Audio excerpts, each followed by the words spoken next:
കഴിഞ്ഞ ദിവസം ഒരു ഉമ്മ വിളിച്ചേ, എന്നിട്ട് എന്നോട് ചോദിച്ചേ, ഉസ്താദ് എന്നാണ് അറഫ നോമ്പ് നോൽക്കേണ്ടത് ചോദിച്ചു. അപ്പം ഞാൻ പറഞ്ഞ് ദുൽഹിജ്ജ് 9, നമ്മുടെ ഇവിടെ ദുൽഹിജ്ജ് 9 ബുധനാഴ്ച ആണല്ലോ, അപ്പോൾ ബുധനാഴ്ച നോൽക്കണം, വ്യാഴാഴ്ച പെരുന്നാളാണ്, 10.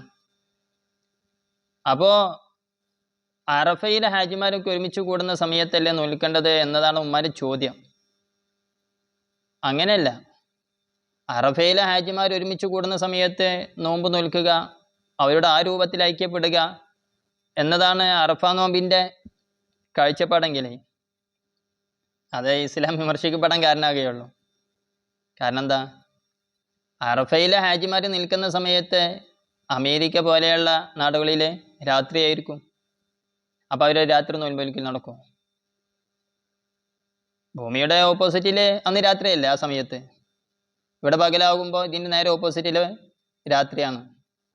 നമുക്ക് രാത്രിയാകുമ്പോൾ അവർക്ക് പകലാണ്.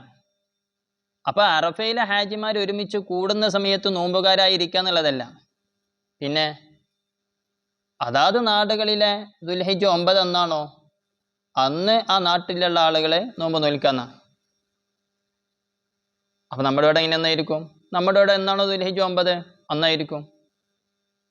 ചിലപ്പോൾ മാസം കാണിൽ അങ്ങോട്ടും ഇങ്ങോട്ടൊക്കെ മാറ്റം വരും. നമ്മളിവിടെ ഇങ്ങനെ ദുൽഹിജ്ജ് 8 അന്ന് ചിലപ്പോൾ അവിടെ 9 ആയിരിക്കും, അല്ലെങ്കിൽ നമുക്കിവിടെ 9 ആകുമ്പോൾ അവിടെ ഇങ്ങനെ 8 ആയിരിക്കാം. അങ്ങോട്ടും ഇങ്ങോട്ടും മാറ്റം വരാമല്ലോ.